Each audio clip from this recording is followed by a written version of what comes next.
Advantage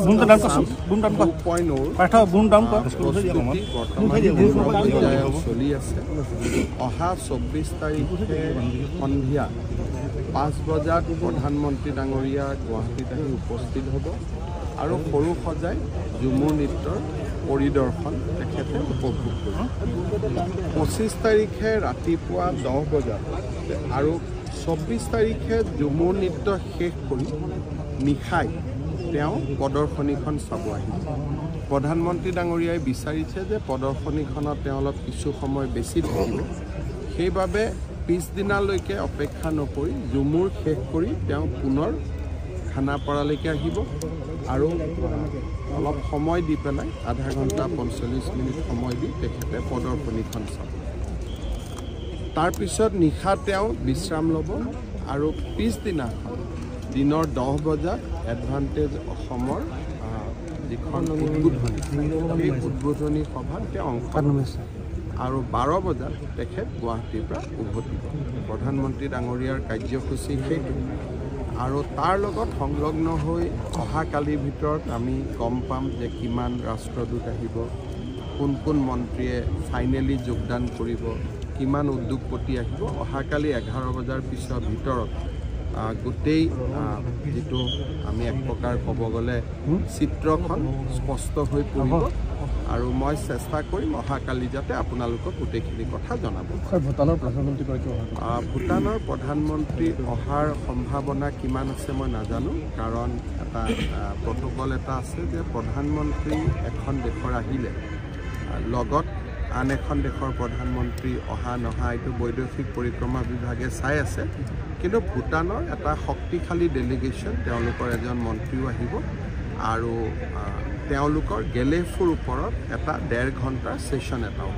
এই সমগ্ৰ বেলাছৰ 8খন ৰাষ্ট্ৰৰ ইতিমধ্যে যোগদান নিশ্চিত হৈছে বুলি আমি গম পাইছোঁ 8খন ৰাষ্ট্ৰ আমাৰ পাৰ্টনাৰ কাণ্ট্ৰি হিচাপে আহিছে কিন্তু অহাকালিলৈ ৰাষ্ট্ৰৰ সংখ্যা বঢ়াৰ সম্ভাৱনা স্যাৰ ৰেজিষ্ট্ৰেশ্যন কাইলৈ 20 তাৰিখে 5 বজাত কালি সন্ধিয়া শেষ হ'ব এতিয়ালৈকে 14000 ব্যক্তিয়ে ৰেজিষ্ট্ৰেশ্যন কৰিছে কিন্তু 14000 উদ্যোগপতি নহয় অসমৰ ষ্টাৰ্টআপ বা অসমৰ ব্যৱসায়ী উদ্যোগী বা আমাৰ উদীয়মান যুৱক self help group farmers production যিটো কোম্পানী FPC বুলি কওঁ ফাৰ্মাৰ প্ৰডিউচাৰ্ছ কোম্পানী তাৰো ডেলিগেটছ আছে কিন্তু একজেক্ট অসমৰ বাহিৰৰ পৰা কিমানে ৰেজিষ্ট্ৰেশ্যন কৰিছে এইটো অহাকালি গধূলি আমি ক'ব আপোনাৰ যেটো নিৰলস প্ৰচেষ্টাতে এই সম্পূৰ্ণ প্ৰক্ৰিয়া সম্ভৱ হৈছে ৰাজ্যবাসী অপেক্ষা কৰিছে আপুনি কি ক'ব এইবাৰ খুব ভাল হ'ব আৰু বহুতে মনত আশা লৈ ইয়াত আহিব পিছত যদি অসমে মাটি বাৰী আমি দিব পাৰোঁ আন্দোলন বিবৰ্জিত পৰিৱেশ এটা দিব পাৰোঁ সকলোৱে কামবোৰ কৰিব কিন্তু ইয়াতে মাটি দিম তাতে আন্দোলন হ'ব তাত লৈ যাম তাতে আন্দোলন হ'ব তেতিয়া যিমানখিনি কষ্ট কৰিলেও কাম নহ'বগৈ গতিকে প্ৰত্যেক ৰাজ্যতে উদ্যোগপতিসকলক মানুহে আদৰি লয় আৰু তাৰ ফলতে আমাৰ ডেভেলপমেণ্ট হয় এইবাৰ উদ্যোগৰ লগতে কেইবাখনো বিশ্ববিদ্যালয় আহিব বিশ্ববিদ্যালয় বুলি কওঁতে এনেকুৱা বিশ্ববিদ্যালয়ো নহয় যে আজিম প্ৰেমজীয়ে অসমত বিশ্ববিদ্যালয় বুলি আমাৰ হেল্থত হস্পিটেল আহিব মেদান্ত লীলাৱতীৰ দৰে হস্পিটেল অহাৰ সম্ভাৱনা আছে গতিকে গোটেইটো এটা নেক্সট পৰ্যায় এটাত অসম যাবগৈ কিন্তু আমি যিমানেই নকৰোঁ কিয় অসমৰ ৰাইজে সকলোকে আদৰি ল'ব লাগিব চৰকাৰে আদৰিলেতো নহ'ব ৰাইজে আদৰি ল'ব লাগিব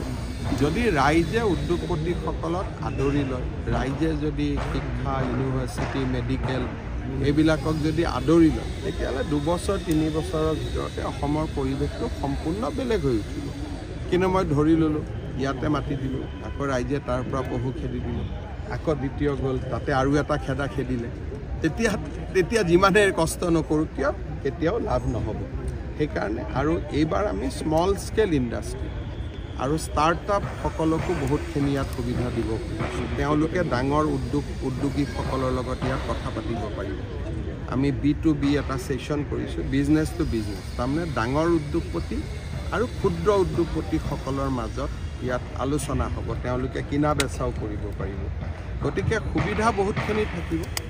এতিয়া দেখা যাওক এডভান্টেজ অসমখনটো ভাল কৰি হৈ যাব আৰু এটা আমি নভাবাতকৈ বেছি ভাল মানুহেও বা ভাল বিনিয়োগৰ কথাও ক'ব কিন্তু বিনিয়োগৰ পৰৱৰ্তী পৰিৱেশটোত আমি কেনেকৈ বিনিয়োগৰ পৰিৱেশ এটা তেওঁলোকক নিৰ্মাণ কৰি দিব পাৰোঁ সেইটো এটা চিন্তনীয় বা সেইটো এটা প্ৰত্যাহ্বানমূলক কাম হৈ ৰ'ব ধৰক সকলো আহিলে 15 আগষ্টত আকৌ এটা বম গতিকে বহুতবিলাক অসমৰ আমি পৰিৱেশটো এইটোৱে চাব লাগিব যে যদি আজিৰ দৰে ভালে কুশলে থাকে অসমে এটা নতুন পৰ্যায়লৈ যাব স্যাৰ এতিয়া ফুটফল কিমান এক্সপেক্ট কিমান কৰি থাকে ইয়াতে ফুটফল মানে এনেকুৱা 14,000 মানুহেতো ৰেজিষ্টাৰে কৰিছে আৰু ইয়াত ঠিক ফুটফল বুলি কথা নহয় যদি এনেকৈ আমি মানুহকে মাতোঁ তেতিয়াহ'লেতো মানুহে আহিয়ে থাকিব চাবৰ কিন্তু উদ্যোগী কিমান আহিব বিনিয়োগকাৰী কিমান আহিব সেইটো আচল ইম্পৰ্টেণ্ট কথা বা